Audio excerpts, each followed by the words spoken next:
அரசியல் செய்திகளை உடனுக்குடன் தெரிந்து கொள்ள நம்ம அரசியல் நியூஸ் தமிழ் சேனலை சப்ஸ்கிரைப் பண்ணிக்கோங்க. 2026 சட்டமன்ற தேர்தலில் யாருக்கும் ஆட்சி அமைக்கக்கூடிய அளவிற்கு பெரும்பான்மை கிடைக்காததால என்னவெல்லாம் கூத்து நடந்தது அப்படின்றது உங்கள் எல்லாருக்கும் நல்லாவே தெரியும்.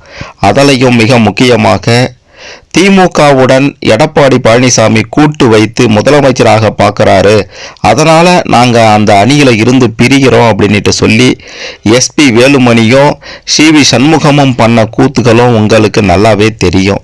இப்படியாப்பட்ட ஒரு சூழ்நிலையில் திமுக கூட சேர்ந்ததால தான் நாங்கள் விலகிறோம் அப்படின்ட்டு சிவி சண்முகம் சொன்னார் அல்லவா. ஆனால் அந்த சிவி சண்முகம் திமுக கூட சேர்ந்து கொண்டு என்னவெல்லாம் ஆட்டம் போட்டிருக்கிறாரு. எம்ஜிஆர் மீதே மண்ணை வாரி வீசிய குடும்பம் தான் சிவி சண்முகம் குடும்பம். மிக பெரும் சொந்த, அதாவது அதிமுக கட்சிக்கு இப்ப இல்லை, சிவி சண்முகம் அவருடைய அப்பா காலத்திலேயே அதிமுக கட்சிக்கு மிக பெரும் துரோகத்தை பண்ணியிருக்கிறாரு அப்படின்ற மாதிரியும், சிவி சண்முகத்தை பற்றியும் சிவி சண்முகத்தினுடைய குடும்பத்தை பற்றியும் அவங்க அதிமுகவுக்கு செய்த துரோகத்தை பற்றியும் திமுகவுடன் சேர்ந்து கொண்டு போட்ட நாடகத்தை பற்றியும் இதுவரை யாருக்கும் தெரியாத பல அதிர்ச்சியான திடுக்கிடும் உண்மைகளை பற்றி தான் இந்த வீடியோவில் தெளிவாக பார்க்க போகிறோம். கடைசி வரை பார்த்தீங்கன்னா எல்லாமே உங்களுக்கு சிறப்பாக புரியும். அதுக்கு முன்னாடி இந்த வீடியோவுக்கு மறக்காமல் ஒரு லைக் கொடுத்துக்கோங்க. சரி, வாங்க வீடியோக்குள்ளார போகலாம்.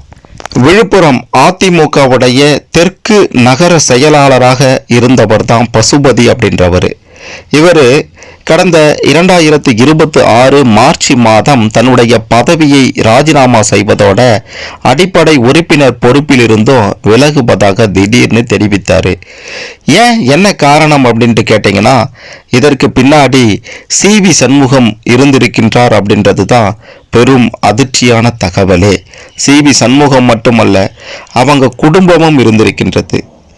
முன்னாள் அமைச்சர் சிவி சண்முகம் மற்றும் அவருடைய அண்ணன் ராதாகிருஷ்ணன் மீது அடுக்கடுக்கான பல குற்றச்சாட்டுகளை சொல்லியிருந்தார்.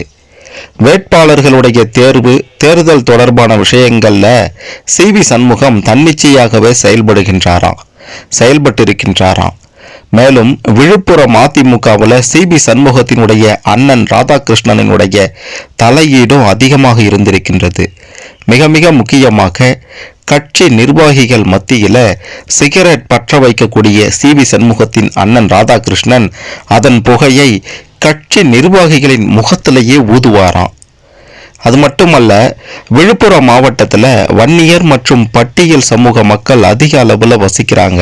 ஆனால் பட்டியல் சமூகத்தை சேர்ந்த ஒருவருக்கு கூட ஒன்றிய செயலாளர் பதவி வழங்கப்படலை.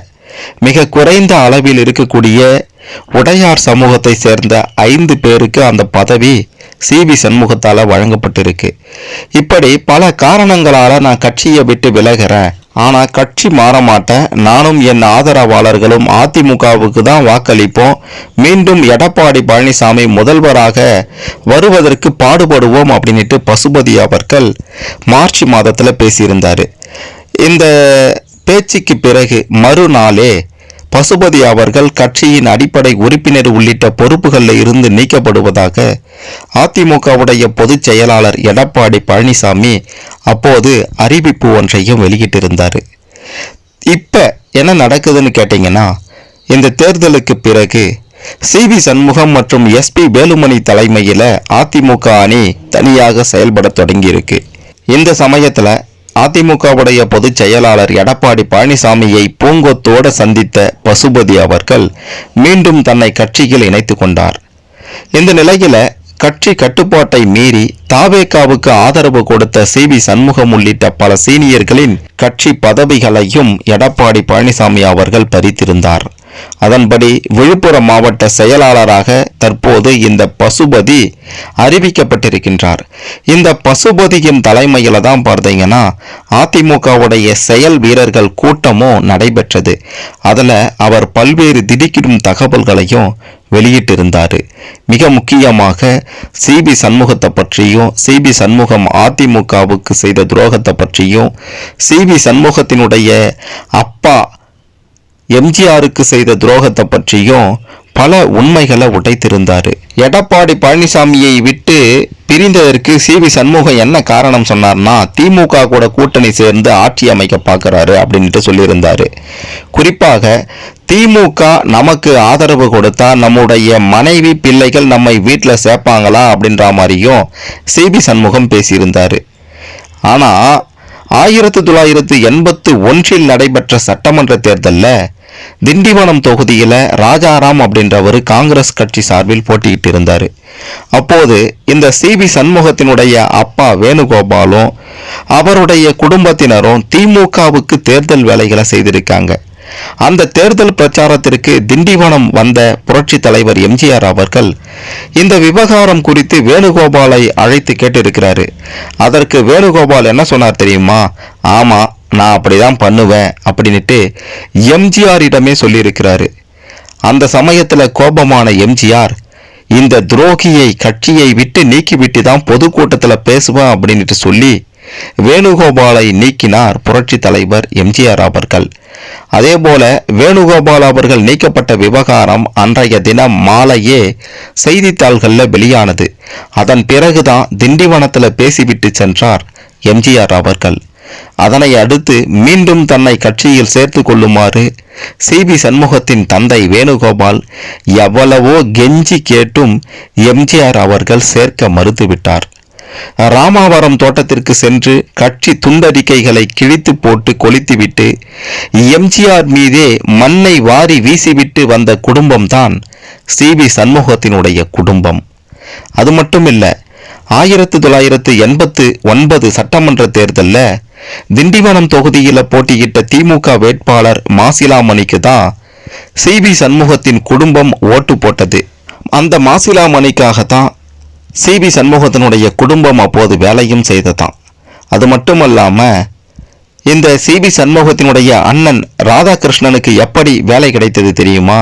சிவி சண்முகம் குடும்பத்தால அசிங்கப்படுத்தப்பட்டு வெளியேற்றப்பட்ட செஞ்சி ராமச்சந்திரன் மூலமாக மறைந்த கலைஞர் கருணாநிதியை பார்த்து தான் வேலை வாங்கியிருக்காங்க. பொங்கலூர் பழனிசாமி என்ற அமைச்சரிடம்தான் சிவி சண்முகத்தின் அண்ணன் வேலை செய்திருக்கிறாரு. திமுகவுக்கும் இந்த சிவி சண்முகத்துக்கும் சிவி சண்முகத்தின் குடும்பத்தினுடைய ஆட்களுக்கும் தொடர்பு இல்லையா? நீ யோக்கியமா? பழைய கதையை எல்லாம் விட்டுடுவோம். திமுகவுல பொன்முடியை ஏன் ஓரங்கட்டினாங்க தெரியுமா அப்படின்ட்டு பல திடுக்கிடும் தகவல்கள், பல துரோகங்கள் அதிமுகவுக்கு எதிராக இந்த சிவி சண்முகம் செய்ததும் வெளியாகி இருக்கின்றது. பொன்முடியுடன் எவ்வளவு உறவாடி இருக்கார் தெரியுமா இந்த சிவி சண்முகம்? அரகண்டநல்லூரில் இருவரும் ஒரே கார்ல இருந்து இறங்கி பொன்முடியின் தோல் மீது கை போட்டு கொண்டு பேசியது எல்லாம் நல்லாவே தெரியும் பலருக்கும்.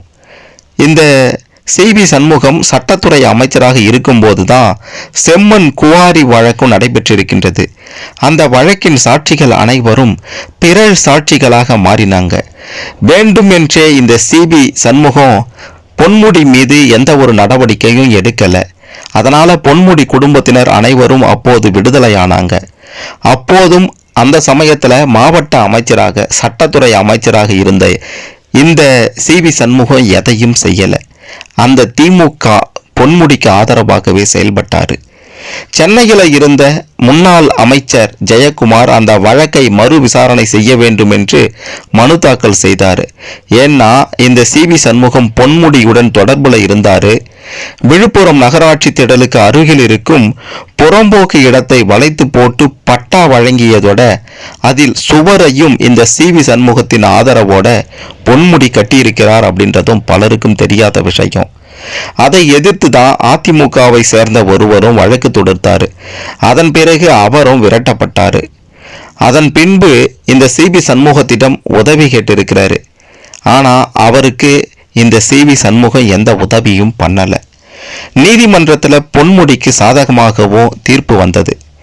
நாம ஆட்சிக்கு வந்ததும் அந்த இடத்தை மீட்க மீண்டும் வழக்கு தொடுக்கலாம் அப்படின்னுட்டு அதிமுக தரப்பினர் சொல்லியிருந்தாங்க. அதாவது பொன்முடி வாங்கி இருந்த அந்த இடத்தை. ஆனால் அதற்கு சிவி சண்முகம் ஒப்புக்கொள்ளவே இல்லை. 2016 தேர்தலில் பொன்முடியுடன் நெருங்கிய தொடர்பு இந்த சிவி சண்முகத்துக்கு இருந்தது. இப்படி திமுகவுடன் தொடர்பில் இருந்து கொண்டு திமுகவுடன் நீ அந்யோன்யமாக இருந்து கொண்டு அதிமுகவுக்கு செய்த துரோகம் எல்லாம் எங்களுக்கு தெரியும் அப்படின்ற மாதிரி விழுப்புரம் மாவட்ட செயலாளராக இருக்கக்கூடிய பசுபதி அவர்கள் பல உண்மைகளை உடைத்திருக்கிறாரு. ஆனா தற்போது இந்த சி.வி. சண்முகம் என்னவோ யோக்கியன் போல எடப்பாடி பழனிசாமியை நீக்கணும், திமுகவுடன் கூட்டுல இருக்கிறாரு, அவரு திமுகவுடன் கூட்டணி அமைக்க பார்க்குறாரு, அதனால கட்சியிலிருந்து நான் விலகிறேன் அப்படின்ட்டு சி.வி. சண்முகம் தரப்பினர் சொல்றது, மிக முக்கியமாக சி.வி. சண்முகம் சொல்றது பதவிக்காகவும் பணத்துக்காகவும் ஆசைப்பட்டு தான் அப்படி சொல்றாரே தவிர வேற எதுவும் இல்லை. திமுகவுக்கு ஆதரவாக பல நேரங்களில் சி.வி. சண்முகம் செயல்பட்டு இருப்பதோட சி.வி. சண்முகத்தினுடைய குடும்பத்தினரும் செயல்பட்டு இருக்காங்க திமுகவுக்கு ஆதரவாக. அதிமுகவில் இருந்து கொண்டு திமுகவிற்காக பாடுபட்டு இருக்காங்க, அதிமுகவுக்காக துரோகத்தை செய்திருக்காங்க. இப்படிப்பட்ட ஒரு சி.வி. சண்முகம் எடப்பாடி பழனிசாமியை பற்றி பேசலாமா அப்படின்றது தான் தற்போதைய கேள்வி. அதிமுகவில் இருந்து கொண்டு திமுகவுக்கு பல வகைகளில் உதவி செய்து பல வகைகளில் ஆதரவாக இருந்து அதிமுகவுக்கு துரோகத்தை இழைத்த இந்த சி.வி. சண்முகத்தை பற்றியும் சி.வி. சண்முகத்தின் குடும்பத்தை பற்றியும் நல்லாவே தெரிந்து கொண்டிருப்பீங்க. இதெல்லாம் பற்றி நீங்க என்ன நினைக்கிறீங்க அப்படின்ற உங்களுடைய கருத்துக்களை மறக்காம கமெண்ட்ல சொல்லுங்க.